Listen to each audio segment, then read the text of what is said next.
Itulah kecamatan 17 desa saya masuk hadir bersama para pejabat. Kemudian para pejabat yang lain juga turun, dibentuk 21 tim turun ke berbagai desa-desa. Alhamdulillah warga 56 desa dan 4 kelurahan 17 kecamatan tanpa terkecuali seluruh kita hadir.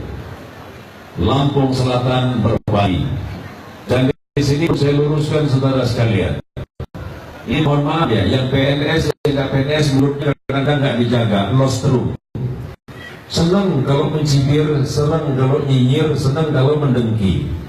Padahal bulan Ramadan berwarnai Allah lipat gandakan 10 kali lipat, bahkan Allah lipatkan 700 kali lipat.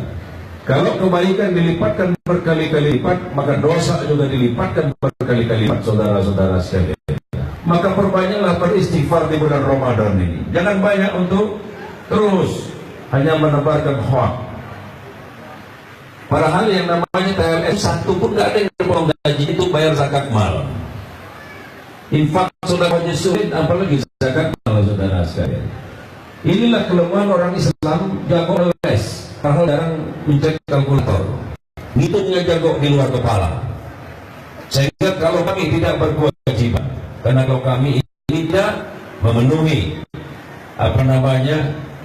dari jumlah penghasilan. Padahal kalau baca Al-Quran di tempat yang lain, bersedekahlah, berinfaklah kalian dalam keadaan lapang maupun sempit. Kalau orang selalu merasa sempit, maka sulit dia akan lapang, saudara sekalian. Maka banyak orang kelihatannya miskin, tapi pikiran dan lapangan hatinya lapang. Alhamdulillah, anak yang menjadi insinyur, anak yang menjadi doktor, anak yang menjadi pengusaha, karena orang tua pikir luas dan berhati lapang, saudara sekalian. Maka saya kumpulkan ini agar tidak ada yang nyinyir. Betapa capek Pak Sekda, walaupun belum sembuh betul badannya.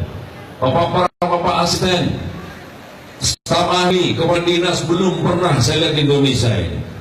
Masuk lorong-lorong desa nenteng bungkusan-bungkusan berisi beras, berisi gula, berisi surmi, berisi sirup atau Coca-Cola, saudara-saudara. Untuk apa? Agar dia tahu menyongsong bagaimana kehidupan di lorong-lorong desa. Banyak yang menangis, saya lihat para kepala dinas. Alhamdulillah, saya senang sekali. Suasana Ramadan tahun ini saya rasakan suasana Ramadan yang terindah dalam perjalanan saya memimpin Kabupaten Lampung Selatan. Maka saya tidak akan mampu membalas budi baik para pejabat. Saya doakan saudara sekalian. Saya gampang orangnya, tidak ada balas dendam. Musuh saja kita rangkul, apalagi